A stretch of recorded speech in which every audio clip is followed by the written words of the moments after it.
ما 8 سال پیش 8 سال شده که ما کارکرد پیسته مشغولیم.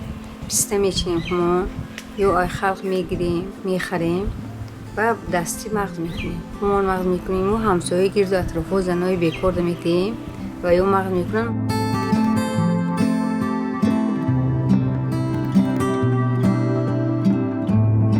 یک دختر من در کالش ایسا همین خانواندم.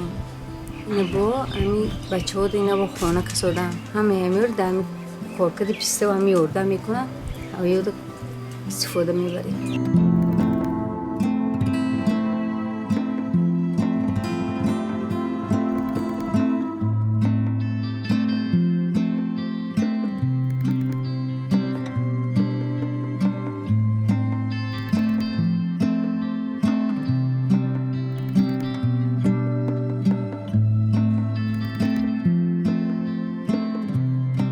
ما در همین موسم پیسته چینی 1 تن 1 تن پیسته جمع میکردیم و همسایه ها را تقسیم میکردیم.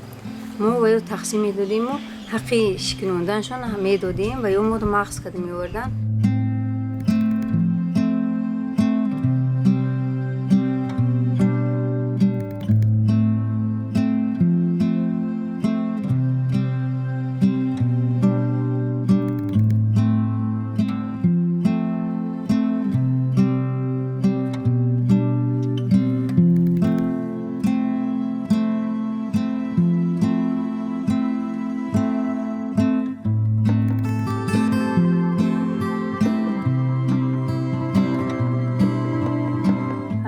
تجهیزات یکم سرتیراف که میکنه سینما و در تجهیزات یکم کلانش میزنه، دویمش میونه رو میزنه، سیمش مایدش میزنه و آخران در این ایلت مغز ای کوچک جدا میکنه.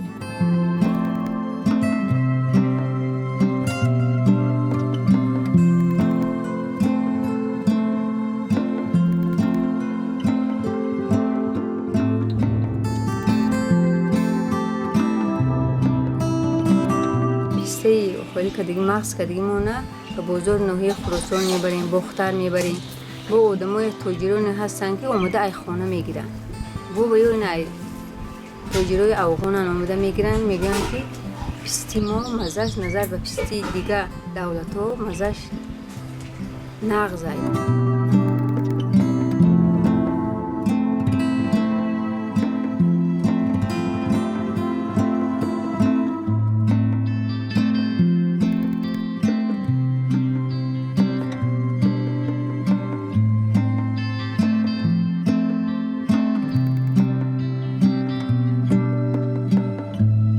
و قریبی با ما تجهیزات اوپکوف که میکردگیر میتیم.